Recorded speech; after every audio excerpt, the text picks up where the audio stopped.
This podcast is not for the overly sensitive, the terminally optimistic, or anyone who thinks dating in your 50s is a whimsical romantic comedy. Listener discretion is advised. Girls Can Tell, the podcast where honesty comes with a punchline. New episodes every Tuesday on all major podcast platforms.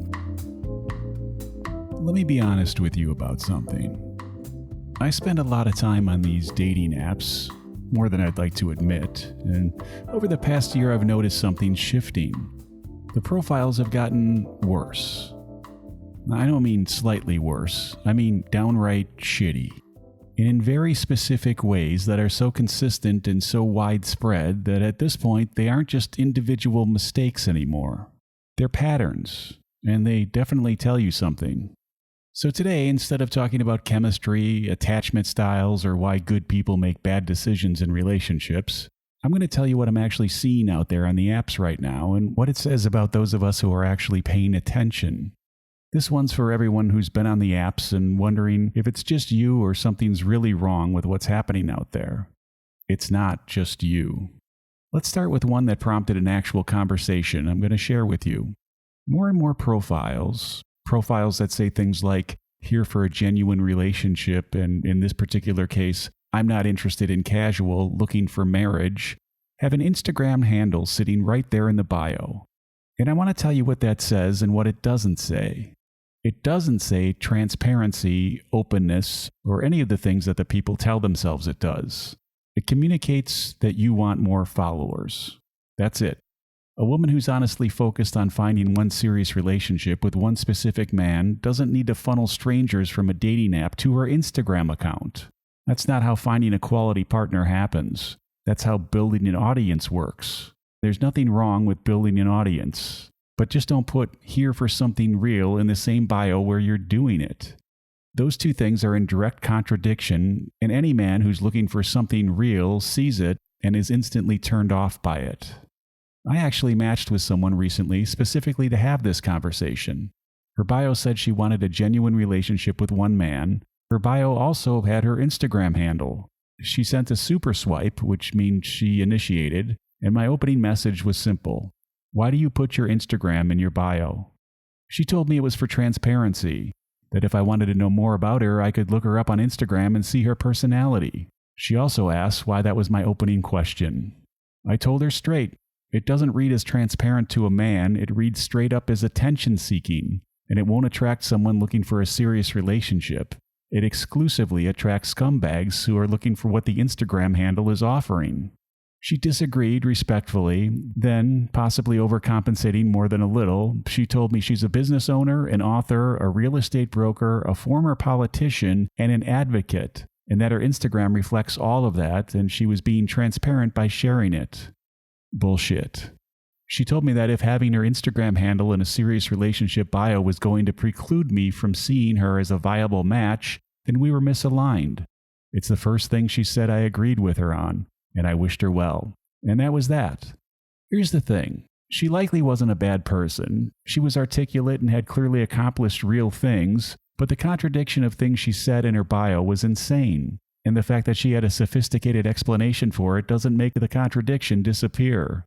Any quality man sees that for what it is, a woman dying for attention, and most of them just swipe left without telling you why. Now this one baffles me. Roughly 70% of the women showing up in my potential matches are not local, not within driving distance suburbs, not local, or even same time zone, not local. They're in different cities and states all the way across the country, and I've had it with this shit. And they're showing up in my Chicago matches because they're either using travel mode, a feature that lets you set your location to somewhere you're not, or they're masking their current actual location with a VPN set in Chicago. I need someone to explain to me what the goal is here. You download a dating app, you set your location in a city you don't live in, you don't make any mention of it in your profile, and you're matching with men in the city who are looking for someone local. What exactly are you hoping happens next? Are you planning to move? Are you looking for a pen pal?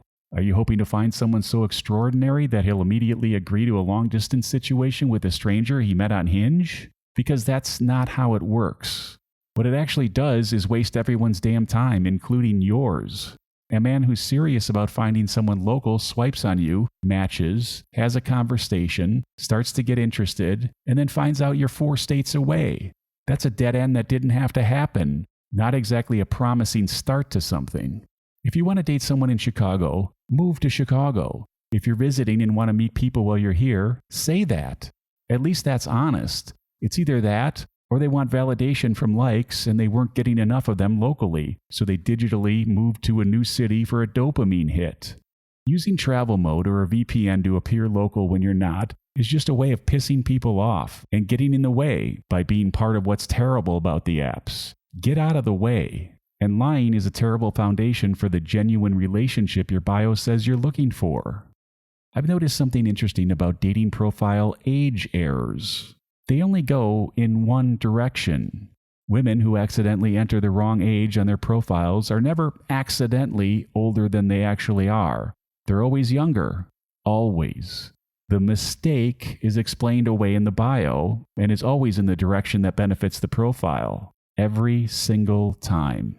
Now, nobody needs to advertise their age in a way they're uncomfortable with. That's a personal decision. But if your profile says you're 44 and you're actually 52, that's no mistake. That's a choice you made that starts the entire interaction on dishonest ground. And it tells me that when the truth is inconvenient, you'll just adjust it. And it's one of the clearer character signals a profile can send. That's a big thing.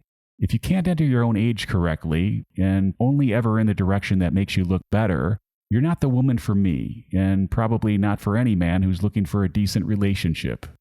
Writing about yourself is uncomfortable for some people. I mean, obviously not for me, but most people hate it. Coming up with something interesting and authentic to say in a short bio is hard, and most people either overthink it or give up completely. But the solution, that's somehow worse than both of these options, is letting AI write it for you and then not even reading what it wrote before you post it. Here's how you know. The em dashes, the specific vocabulary, and the sentence structures that are technically correct but don't sound like any human being has ever actually spoken them out loud. And, most telling, the phrase bonus points. If a bio contains the word bonus points, a robot 100% wrote their bio. Beyond the obvious, it matters because a bio is supposed to tell me something about who you actually are, how you think, what you find worth mentioning about yourself, and what your personality is like in written form. If you outsource that to AI because you couldn't be bothered to spend 20 minutes writing 4 sentences about yourself, what you've told me is that you're actually not interested in connecting with anyone. You're interested in having a profile. Write your own bio. Doesn't have to be perfect. Imperfect and human is better than polished and artificial every time. Now, this one I have to give credit for ambition, if nothing else. I came across a profile recently with a photo of a woman standing in front of what was supposed to be the Chicago skyline behind her. Buckingham Fountain in the foreground, the Prudential Building and Willis Tower visible behind her, apparently next to each other. Now, if you know Chicago at all, you know that's not possible. Those buildings are not next to each other. That skyline doesn't exist. Someone took a photo and rearranged the city of Chicago for their dating profile, or just told AI to put them in Chicago and didn't know enough about Chicago architecture to check that what AI came up with made no sense. On one level, this is harmless. It's a photo edit. It's necessary fraud.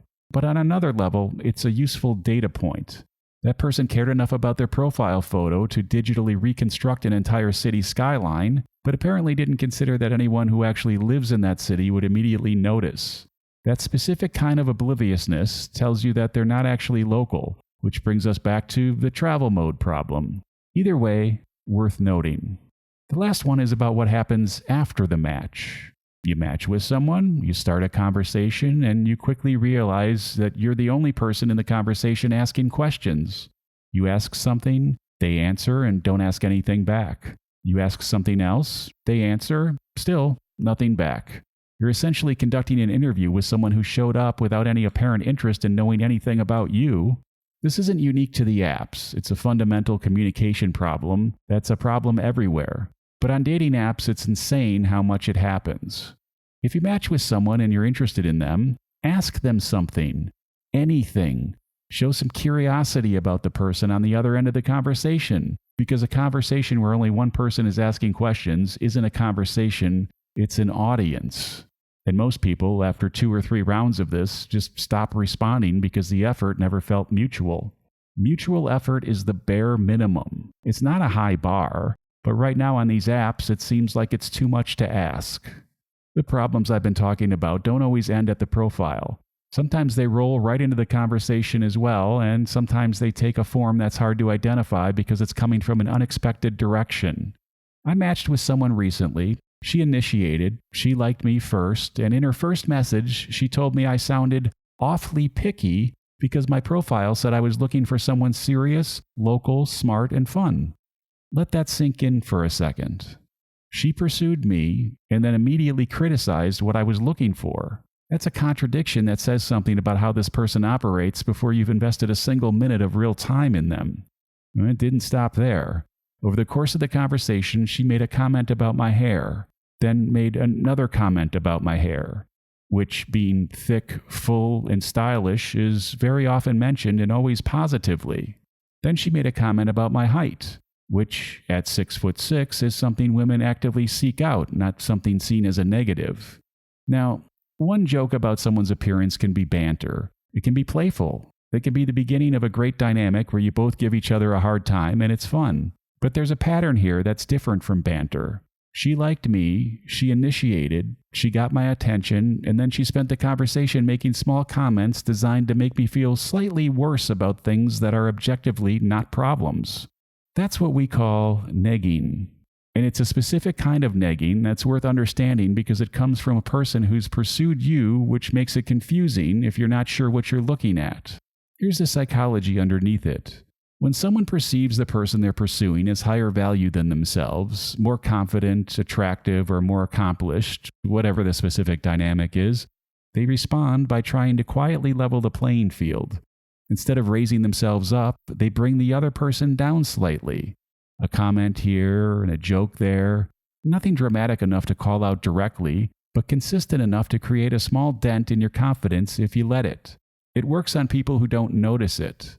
The tell is a combination of pursuit and criticism. If someone came after you, they already decided you were worth pursuing. The criticism that follows isn't honest feedback, it's a power move, and it usually comes from someone who isn't entirely comfortable with the fact that they like you more than they want to. The right response is exactly what you'd think. Notice it, name it internally, and decide whether someone who manages their own insecurity by taking small shots at yours is the kind of person you want to spend more time with. Usually the answer is no. And that answer gets easier to reach the faster you recognize what's actually happening. Here's what it all adds up to.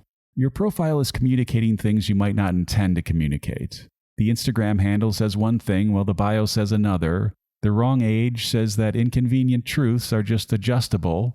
The AI bio says you couldn't be bothered. The fake photos say you'd rather be liked for something you're not than known for something you are. None of these things are catastrophic on their own, but they're not invisible either. The people you're trying to attract are paying attention, and what they're seeing is a gap between what the profile claims and what the profile does. Close the gap. Be the person the profile says you are. That's seriously all it takes.